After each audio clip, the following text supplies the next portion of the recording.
नमस्कार। आज मुझे हिंदी की जो बोलियां हैं उस पर बात करनी है। मित्रों, हिंदी भारतवर्ष की संस्कृति की भाषा है, भारतीय अस्मिता की भाषा है और वर्तमान में जिसे आप राजभाषा हिंदी कहते हैं, उस राजभाषा हिंदी को संविधान ने सन 1949 में 14 सितंबर को संविधान सभा ने राजभाषा का दर्जा प्रदान किया और 1950 में संविधान लागू होने पर हिंदी को राजभाषा का दर्जा मिला।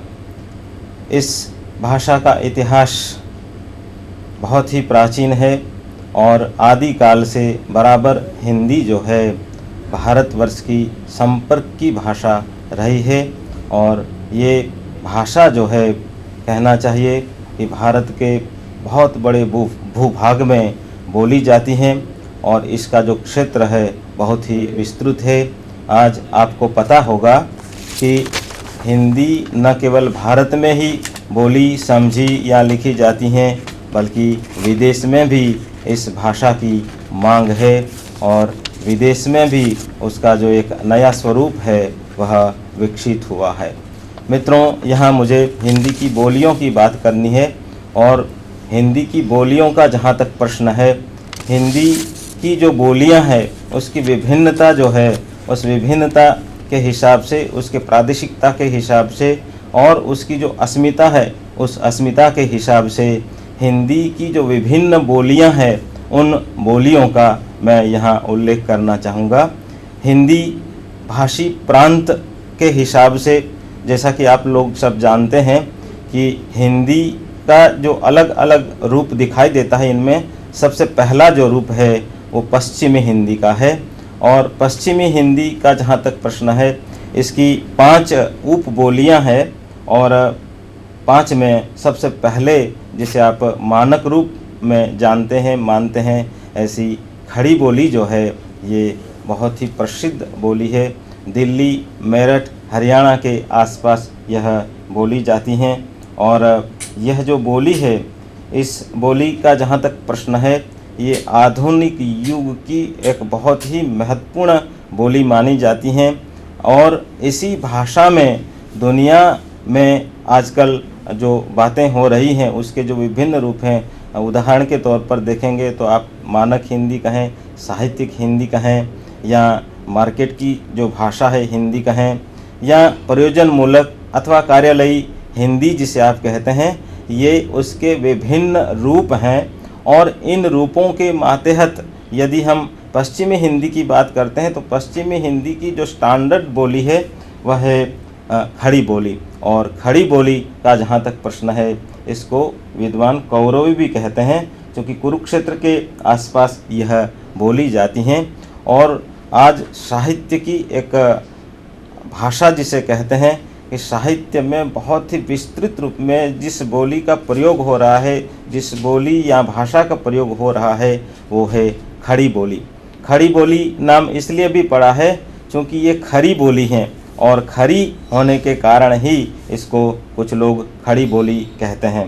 खड़ी बोली की ये एक अपनी विशेषता है कि इसमें वैदिक जो ध्वनियाँ हैं, कहना चाहिए कि ये जो बोली हैं हमारी प्राचीन देवभाषा संस्कृत की उत्तराधिकारिणी रही है हिंदी वैसे भी, और हिंदी में खड़ी बोली जो है इसमें ये एक समन्वय की जो बात है ये दिखाई देती हैं और यहाँ ये एक परिनिष्ठित रूप जो है हिंदी का ये खड़ी बोली में देखने को मिलता है और इसीलिए खड़ी बोली जो है आज बहुत बड़े भूभाग में बोली जाती रही हैं, समझी जाती रही हैं और आज देश भर की एक संपर्क भाषा के रूप में ये भाषा विकसित हो रही है। इसके बाद पश्चिमी हिंदी की जो दूसरी बोली है, इसमें ब्रज भाषा का समावेश होता है और जैसा आप लोग जानते हैं कि ब्रज भाषा जो है ये हमारी मध्यकालीन भाषा, काव्य की भाषा जो है, इसमें आप सूरदास को पढ़िए, सूरदास का जो साहित्य है ब्रज भाषा में लिखा गया है। और इतना ही नहीं, आप अष्टछाप के जो कवि हैं अथवा रीतिकाल के जो कवि हैं, इन कवियों की जो भाषा है ये भाषा ब्रज भाषा है और ब्रज भाषा का जहाँ तक प्रश्न है, ये मथुरा, आगरा और उसके आसपास का जो प्रदेश है वहाँ बोली जाती हैं। और उसका साहित्य जो है ये मध्यकालीन साहित्य की एक काव्य की भाषा होने के कारण बहुत ही प्रसिद्ध रही मध्यकाल में। और मध्यकाल का जहाँ तक प्रश्न है ये एक समुन्नत बोली मानी जाती रही हैं। और इसके बाद तीसरी पश्चिमी हिंदी की जो बोली है उसमें बांगरू का समावेश होता है। बांगरू जैसा कि आप लोग जानते हैं कि हरियाणा क्षेत्र जो है उस क्षेत्र की ये बोली मानी जाती है। इसका नाम दूसरा जो नाम है ये हरियाणी भी है और बांगरू नाम तो ग्रियर्सन का दिया हुआ ये नाम है। और हरियाणा में बांगरू का जो अर्थ होता है वो होता है हरा भरा मैदान। और इस दृष्टि से हरियाणा जो प्रदेश है ये हरा भरा प्रदेश है, हरा भरा मुल्क है। उसकी उर्वरता, उसकी जो ज़मीन है उपजाऊ ज़मीन है और इसी कारण यहाँ इस बोली को हरियाणा अथवा हरियाणवी अथवा हरियाणी अथवा बांगरू कहते हैं। मित्रों, यहाँ बांगरू को ये जो नाम मिला है बांगर प्रदेश के आधार पर मिला है और ये क्षेत्र बांगर प्रदेश के नाम से भी प्रसिद्ध रहा है। और कहते हैं कि हरियाणा जो है हरि का यान, कृष्ण का जो यान है इस प्रदेश से गुजरा था, इसलिए इस बोली को हरियाणी कहते हैं। इसकी ध्वनियों की ये जो विशेषता है ये खड़ी बोली का प्रभाव इस पर है। और खड़ी बोली के साथ यहाँ उसके आसपास की जो बोलियाँ हैं, जैसा कि आप लोग जानते होंगे कि नीचे आप देखेंगे दक्षिणी भूभाग में राजस्थानी जो है उसका भी असर इस पर पड़ेगा और पड़ा है स्वाभाविक रूप में। तो हरियाणी जो बोली है अथवा बांगरू जो बोली है अपने आसपास की जो बोलियां हैं, इधर देखेंगे तो पश्चिम में राजस्थानी जो है उसका भी प्रभाव इस भाषा पर है। तो अपने आसपास के परिवेश को ग्रहण करती हुई ये बोली अपने प्रभाव को यहाँ फैला रही हैं। तो ये हरियाणवी अथवा बांगरू जो है ये भी एक बहुत ही प्रसिद्ध बोली है पश्चिमी हिंदी के। इसके उपरांत बुंदेलखंडी जो है, बुंदेला राजपूतों की ये जो भूमि है बुंदेलखंड और उसकी ये जो भाषा है उसको हम बुंदेलखंडी कहते हैं। और बुंदेलखंडी का जहाँ तक प्रश्न है ये झांसी और ललितपुर से लेकर दक्षिण में होशंगाबाद तक बोली जाती हैं। ओरछा, पन्ना, दतिया, सागर, टीकमगढ़ ये जो क्षेत्र हैं ये सिवनी, छिंदवाड़ा तक ये जो बोली हैं फैली हैं और बहुत ही विस्तृत भूभाग जो है इस बोली को बोलता है। इसके अलावा यदि देखें तो कन्नौजी जो है, कन्नौज प्रदेश की ये जो बोली हैं और फर्रुखाबाद इसका क्षेत्र है। और ब्रज भाषा का जो क्षेत्र है सिवान से लेकर पूरब में कानपुर तक कन्नौजी जो है वो बोली जाती हैं। और इधर गंगा के उस पर हरदोई, शाहजहाँपुर, पीलीभीत जिलों में भी ये बोली जाती हैं। और उसकी ये जो विशेषताएं हैं इसमें खास करके ये जो बोली हैं ये अवधी और ब्रज के मध्य पड़ती हैं, इसलिए इन दोनों बोलियों का इस पर काफ़ी प्रभाव दिखाई देता है। मित्रों, यहाँ ये जो 5 बोलियाँ हैं पश्चिमी हिंदी के, इसके अलावा विद्वान एक और बोली को इसके साथ जोड़ते हैं, वो है दक्षिणी हिंदी। और दक्षिणी हिंदी का जहाँ तक प्रश्न है, आप जानते होंगे कि उत्तरी जो शासक है इन्होंने अपनी जो राजधानी है बदली थी और दक्षिण में ले गए थे। तो कहते हैं कि उनके जो सिपाही हैं उनके जो साथ आए थे वो लोग महाराष्ट्र, गोलकोंडा जो क्षेत्र है या आंध्र है, कर्नाटक है, गुलबर्गा अथवा गुलबर्ग तक का जो क्षेत्र है उस क्षेत्र में सब फैले हुए हैं। तो ये जो उत्तर भाषी मुस्लिम जो लोग हैं ये जो दक्षिणी हिंदी है अथवा दक्षिणी हिंदी जिसे कहते हैं उसको बोलने वाले हैं, इनकी जो तादाद है वो भी काफ़ी हैं। और इस बोली का जहाँ तक प्रश्न है, महात्मा गांधी जिसे हिंदुस्तानी कहना चाहते थे और हिंदुस्तानी में जो हमारी संस्कृत मूलक या फारसी मूलक जो शब्द भंडार है अथवा हिंदी में जो प्रादेशिक भाषाओं के दूसरे शब्द लेकर भारतीय अस्मिता को जताने वाली या जगाने वाली जो भाषा है वो दक्षिणी हिंदी कही जाती हैं। तो इसको भी यहाँ विद्वान पश्चिमी हिंदी की बोलियों के अंतर्गत परिगणित करते हैं। मित्रों, यहाँ जैसा कि मैंने कहा कि पश्चिमी हिंदी की जो बोलियाँ हैं कुल मिलाकर 6 गिननी चाहिए। पहले मैंने 5 का कहा और 5 में दक्षिणी हिंदी को भी हम लोग जोड़ लेते हैं तो ये 6वीं बोली दक्षिणी हिंदी जो है वो भी इसी के अंतर्गत आएगी। इसके अलावा जैसा आप लोग जानते हैं कि पश्चिमी हिंदी के अलावा हम लोग पूर्वी हिंदी को भी ये हिंदी भाषा का क्षेत्र है इसमें समाविष्ट करते हैं। और पूर्वी हिंदी का जहाँ तक प्रश्न है, उसकी 3 बोलियाँ बहुत ही प्रसिद्ध हैं, अवधी, बघेली और छत्तीसगढ़ी।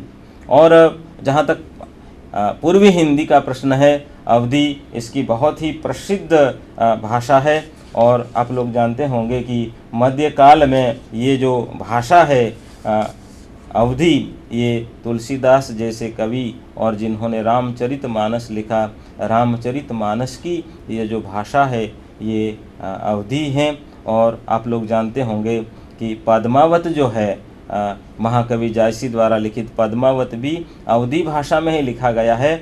अथवा तो जहाँ तक सूफी कवियों का प्रश्न है, अन्य सूफी कवियों ने भी, जो कुतुबन है, मंजन है, ऐसे कवियों ने भी इस भाषा में काव्य लिखे हैं और कहते हैं कि ये जो भाषा है, अवधी भाषा है, ये प्रबंधों के लिए ज़्यादा अनुकूल है। और संभवतः इसीलिए इस भाषा में ये जो महाकाव्य लिखे गए मध्य काल में ये बहुत ही प्रसिद्ध हुए। और जहाँ तक बघेली का प्रश्न है, ये बघेल राजपूतों की भाषा है। और हमारे जो पुराने स्टेट हैं, पुराने जो राज्य हैं, उसमें बघेलखंड जो है, ये बघेलखंड में बोली जाने के कारण इस भाषा को हम बघेलखंडी कहते हैं अथवा बघेली कहते हैं।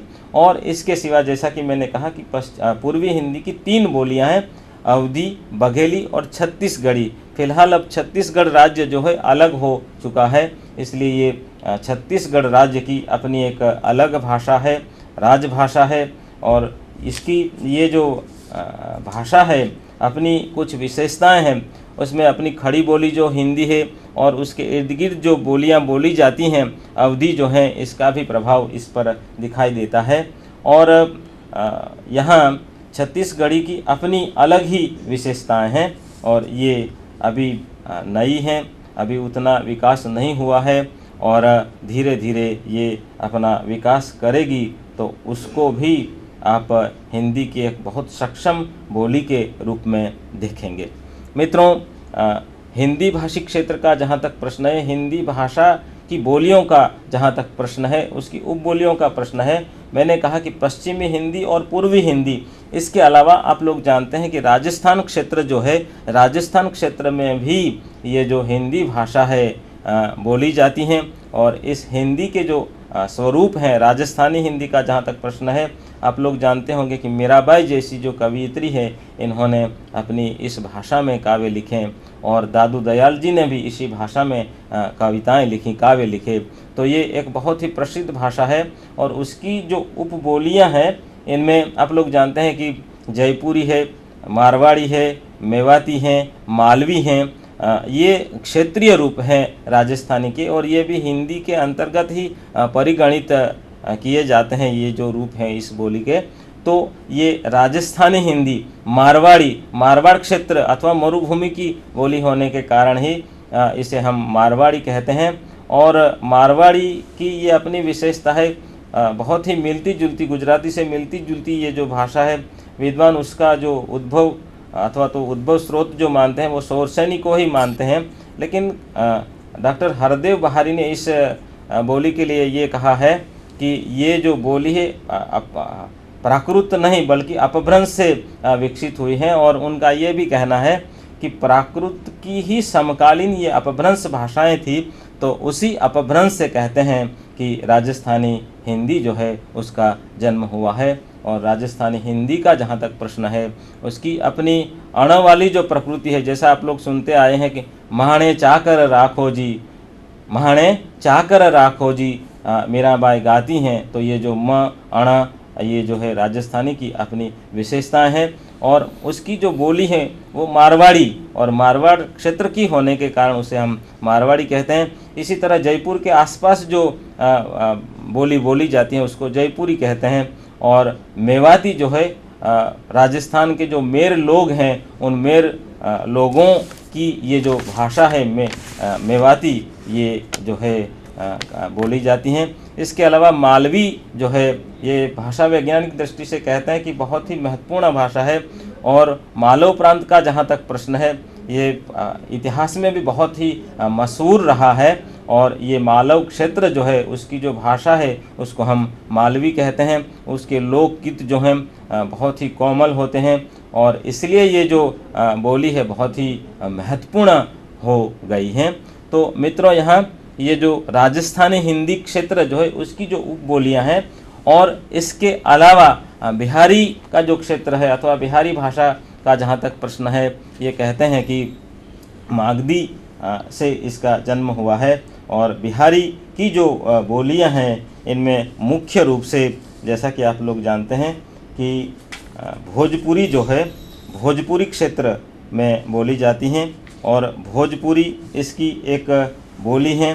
भोजपुरी की अपनी एक विशेषता है और आप लोग भोजपुरी के जो गीत हैं इनको सुनते हैं तो आपको आश्चर्य होगा कि कितनी मधुरता इन बोलियों में है, तो ये देखते ही बनता है। ये बिहारी की अपनी एक विशेषता है और जैसा कि मैंने कहा कि इसका जो क्षेत्र है बिहार प्रदेश है और बिहार प्रदेश में कुल मिलाकर ये 3 जो बोलियां हैं इनमें भोजपुरी, मगही और मैथिली। भोजपुरी के बारे में मैंने बताया। मगही का जहाँ तक प्रश्न है, ये जो बोली है इसमें अभी साहित्य जो होना चाहिए वो उतना नहीं लिखा गया है। लेकिन मैथिली का जहाँ तक प्रश्न है, मैथिली भाषा बहुत प्राचीन काल से ही प्रसिद्ध रही हैं और मिथिला क्षेत्र के आसपास अथवा मिथिला क्षेत्र में ये जो बोली हैं ये बोली बोली जाती हैं, इसलिए इसे हम मैथिली कहते हैं। और विद्यापति का जहाँ तक प्रश्न है, विद्यापति ने इसी मैथिली भाषा में अपनी पदावली की रचना की है। तो इस दृष्टि से विद्यापति की जो पदावली